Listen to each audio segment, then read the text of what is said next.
Hi, Scott Orlin with CINEMA-Magazin, Comic-Con 2019. Now, a lot of new shows are introduced here, and one of the big buzz ones is called Pennyworth. And it's the kind of background story of some of the Batman universe, focusing on Alfred. Well, who's Alfred?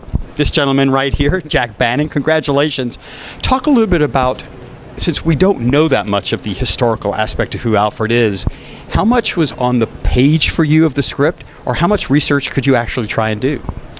Well, there's obviously a wealth of knowledge of comic books and films and things like that, but this version of Alfred is before all of that. So my Bible, if you like, was Bruno Heller's fantastic script.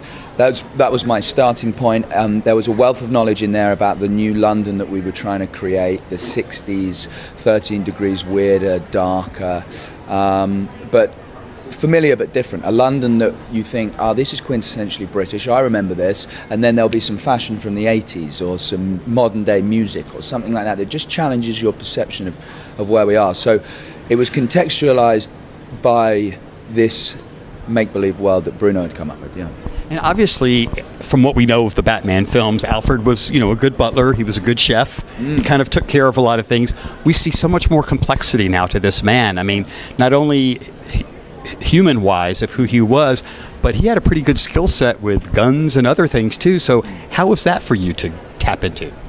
It was great. The thing that I was always interested in, I don't think you can academically learn about things, but unless you've experienced them yourself, you're not going to be as good as someone who's experienced them in terms of being a guardian, a teacher, a lecturer almost, to Bruce Wayne, for example. So what always intrigued me was, how did he know all this stuff?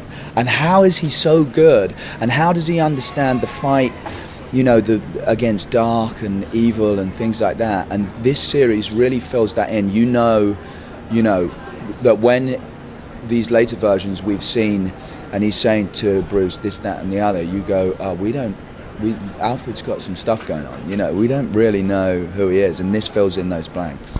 As we've seen with all the DC comic book universes, with any of these superheroes, any good protagonist needs a good antagonist. Yes. So you don't want to give too much away for the upcoming season that people are going to be watching. How good are some of the villains you get to interact with? Oh, they're fantastic. And the great thing about this is that we have a wealth of knowledge. So there aren't any villains from the Batman comics, because this is before. But what we do have, because we're rewriting the comic book history, we're also rewriting British history. So we have characters from British mythology, descendants of Jack the Ripper. There's a villainess called Bet Sykes, who's played by Paloma Faith, and she's based loosely on Myra Hindley, who's a famous, or infamous, I don't know, child. It always sounds strange saying that about a murderer, but child murderer. And I know Paloma based quite a lot of her, certainly the look, on her. So, it's fantastic. I'm excited to see what Bruno comes up with next, because we have, Dracula, anything. We could go anywhere with it. Well, Jack, congratulations. Best of luck with the show. Looking forward to see the rest of it. And this is Scott Orlin. Until next time.